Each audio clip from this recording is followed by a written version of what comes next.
pessoal, mais um vídeo de monitoria começando por aqui.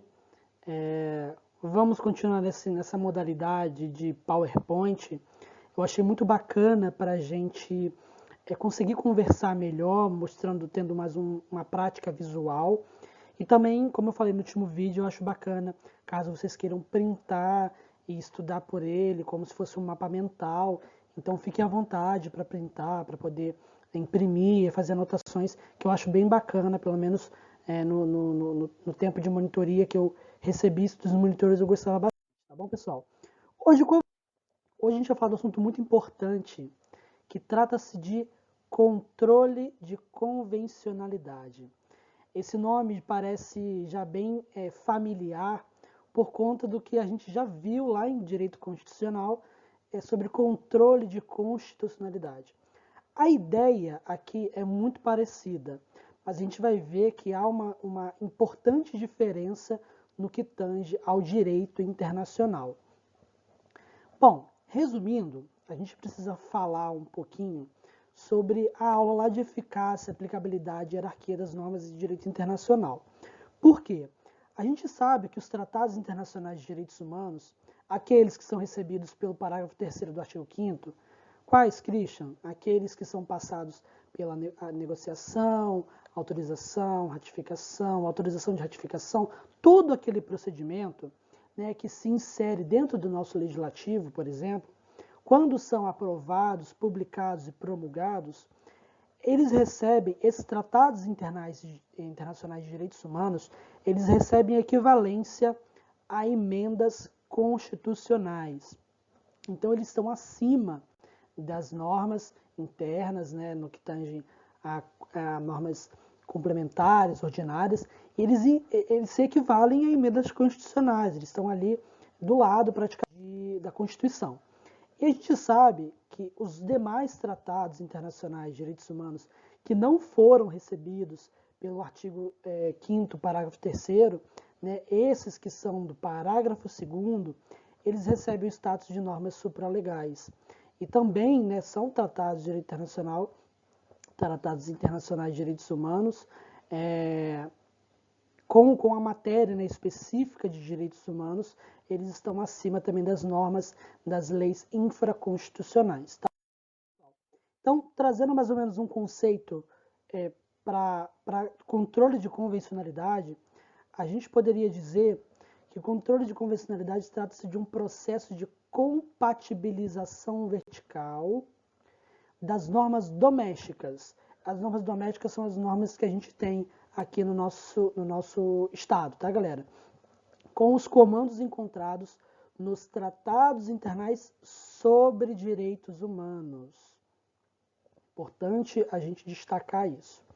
É o controle das normas internas, aqui ele vem reiterando, tá? É o controle das normas internas que se demonstram menos benéficas e, assim, incompatíveis com os tratados internacionais de direitos humanos. Opa! Basicamente, o que é, pessoal? O controle de convencionalidade, ele vai pegar a norma interna, a nossa norma doméstica, e vai colocar na balança com os tratados internacionais de direitos humanos, a fim de que se possa avaliar, analisar a compatibilidade dessa norma doméstica com os tratados internacionais de direitos humanos.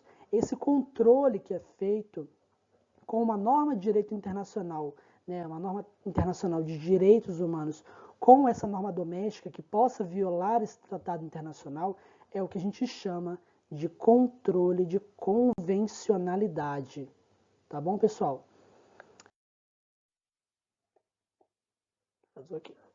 Eles são apenas materialmente constitucionais por conta da falta daquele procedimento solene.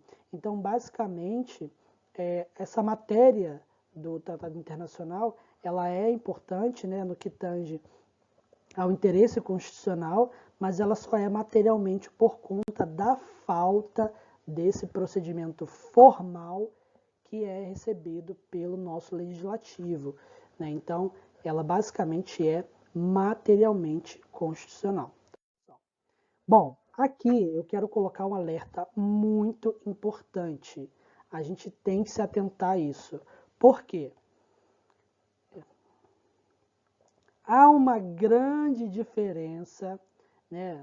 Na verdade não é muito grande, mas há uma diferença muito importante entre controle de convencionalidade com, deixa eu mudar a cor, com controle de constitucionalidade.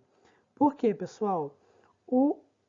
Na verdade, é importante a gente entender que o clássico, né, controle de constitucionalidade, ele agora, que a gente já viu lá em Constitucional, né, ele agora vai dividir espaço, né, com esse novo tipo de controle, que é o controle de convencionalidade.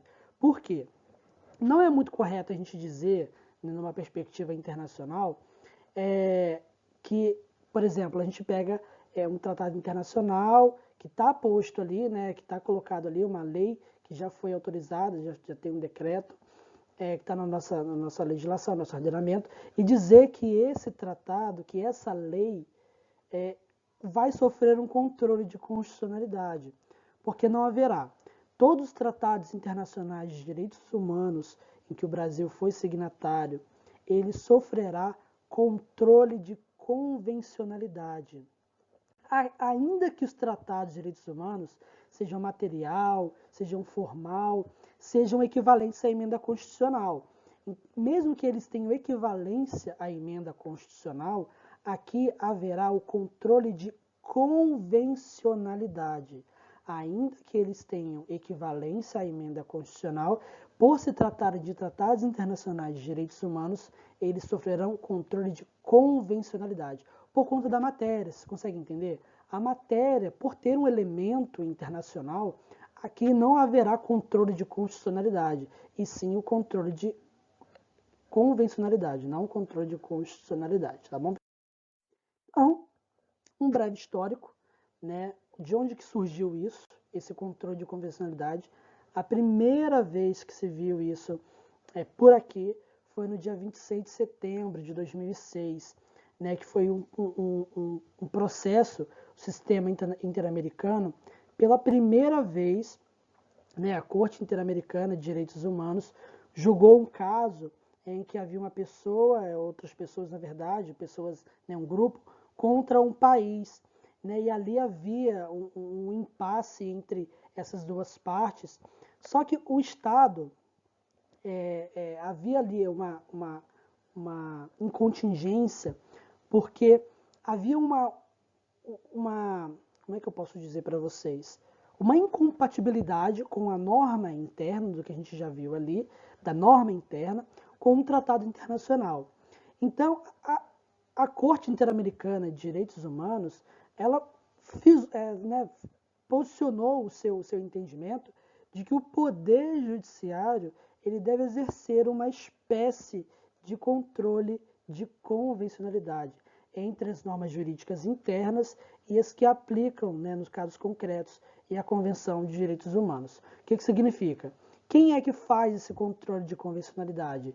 O Poder Judiciário. O Poder Judiciário tem o dever, né, o Poder Judiciário interno, tá, pessoal? De cada estado.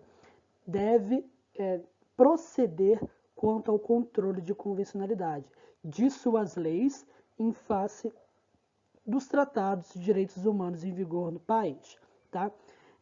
Lógico, né, a gente tem que observar também que toda aquela ideia de bloco de constitucionalidade, e a gente sabe o que são blocos de constitucionalidade, a gente já viu isso lá em direito constitucional, a ideia que é parecida, né? Forma aquele bloco de convencionalidade, o corpo iuris, né, dos direitos humanos, com observância obrigatória dos Estados partes. É muito importante a gente saber isso. Aqui, passando já um pouco do controle de convencionalidade, perdão, a gente precisa ver quais são as formas de controle de convencionalidade no nosso direito, no direito brasileiro. Aqui a gente tem o controle de convencionalidade concentrado. Pessoal, toma muito cuidado para a gente não acabar errando isso, confundindo com direito constitucional, tá? Aqui também há controle concentrado abstrato de convencionalidade. E quais são os tipos de controle concentrado de convencionalidade? A gente tem, quanto à função, quem é que faz esse controle concentrado? O Supremo Tribunal Federal, a nossa instância máxima do Poder Judiciário. O controle concentrado, a ideia que também realmente é trazer próximo do controle de constitucionalidade. Né? A ideia é que se a Constituição possibilita que sejam tratados os direitos humanos alçados ao patamar constitucional, com equivalência de emenda constitucional, por uma questão lógica, deve também garantir os meios, né, que prevê a norma constitucional, ou seja, quem faz é o Supremo Tribunal Federal, através de quais instrumentos? Os instrumentos aqui são parecidos com o controle de constitucionalidade. A ADI, Ação Indireta de Inconvencionalidade, tá? A ADI, no caso aqui, o propósito, né, seria a invalidação da norma infraconstitucional por inconvencionalidade. Nós temos a ADC, Ação Declaratória de Convencionalidade, né, que garantiria a norma infraconstitucional, né, a compatibilidade vertical internacional de direitos humanos, formalmente constitucional. E nós temos a ADPF, que é, né, o nome parecido, a arguição de descumprimento de preceito fundamental, que possibilitaria exigir um cumprimento de um preceito fundamental encontrado em um tratado de direitos humanos, tá? Formalmente constitucional. Não mais fundamentados apenas no texto constitucional, mas no tratado também, tá, pessoal? Aqueles que também são recebidos pelo parágrafo 3º do artigo 5º da Constituição Federal. Quem são os legitimados? Os mesmos, tá? Aqueles dispostos no artigo 103 da Constituição. Bom, aqui é importante a gente dizer que o controle concentrado só pode ocorrer com normas internacionais de direitos humanos que forem recebidas com status de emenda constitucional, tá? Aqueles que foram recebidos lá pelo parágrafo 2º, aqueles que não tiveram aquele processo formal, que são apenas materialmente constitucionais, eles não entram aqui nesse controle concentrado, tá? Então, esse controle concentrado, resumindo, quem faz? STF. Como que se faz esse... Não, quem faz? O STF. Quem pode pleitear esse esse controle concentrado de convencionalidade? Os legitimados, aqui lá no artigo 103, né, o presidente da República, o governador. Então, a gente tem aqui os legitimados. Através de qual instrumento? Aqueles que a gente já conhece, ADI, ADC, ADPF. ADI, Ação Direta de Inconvencionalidade. ADC, Ação Declaratória de Convencionalidade. E ADPF, Arguição de Descumprimento de Preceito Fundamental. Tá? Só pode ser feito controle concentrado de controle de convencionalidade os tratados internacionais, as normas internacionais de direitos humanos que foram recebidas com status de emenda constitucional. Tá? E nós temos a outra forma, que é o controle difuso. Deixa eu mudar a cor, para os senhores não confundirem. Controle difuso de convencionalidade. Tá? O controle difuso, ele é também parecido com o controle de constitucionalidade. Aqui a ideia é a seguinte: quem é que faz esse controle difuso? São exercidos, né, esse controle difuso é exercido por todos os juízes e tribunais do país, de forma incidental, a requerimento das partes ou ex officio. Tá? Os tratados internacionais, aqueles do parágrafo 2º do artigo 5º, né, eles serão paradigmas para controle difuso. Então, a gente tem que ter em vista que os tratados de direitos humanos não aprovados pela maioria qualificada são somente materialmente constitucionais. Tá? Então, o controle difuso de convencionalidade é exercido por todos os juízes e tribunais do país, de forma incidental, tá? A requerimento das partes ou ex officio. Bom, qual é o instrumento processual? Aqui a gente não fala mais em ADI, ADC, ADPF. Aqui a gente fala em qualquer ação judicial que aparecerá de forma incidental. é importante a gente lembrar desse forma incidental, tá, pessoal? Os legitimados. Quem são os legitimados? Qualquer pessoa que seja parte no processo. Ou, né, no caso ex officio, o próprio julgador de ofício. Aqui a gente precisa lembrar o seguinte: os tratados internacionais de direitos humanos que não tenham a recepção pela maioria qualificada, não sendo equivalente à emenda constitucional, sofrem o controle difuso, tá? Lá no controle concentrado, a gente tem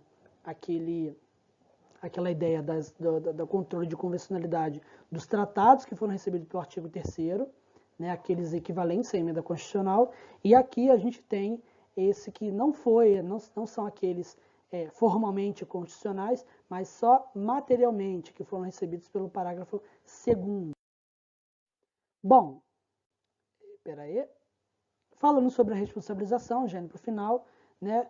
Christian, o que acontece se por um acaso o Poder Judiciário não quiser, né, não fizer esse controle de convencionalidade? Gente, é lógico que a gente já viu lá sobre sanções internacionais.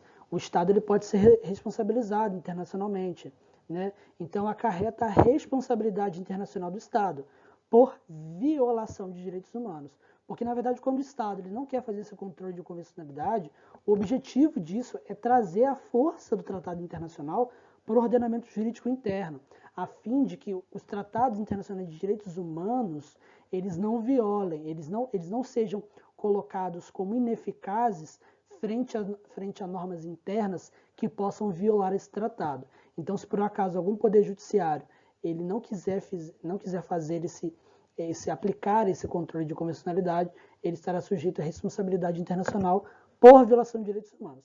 Aqui, pessoal, só para a gente terminar, vale lembrar o seguinte: a obrigação dos juízes internos em controlar a convencionalidade das leis, ela existe mesmo nos países em que os juízes singulares, ou seja, aqueles que não têm competência para realizar o controle de constitucionalidade, possam fazer, tá?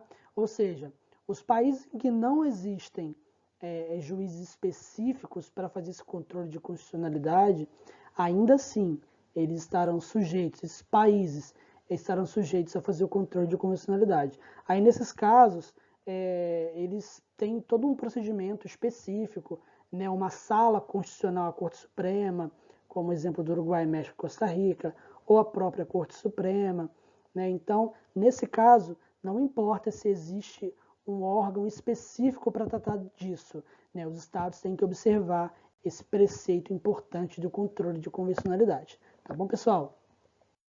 Espero que vocês tenham entendido. Qualquer dúvida, a gente está aqui. E podem entrar em contato comigo, qualquer dúvida. A gente está caminhando para o final do nosso semestre. Acho que temos mais 2 matérias. E nós vemos até a próxima. Valeu, pessoal!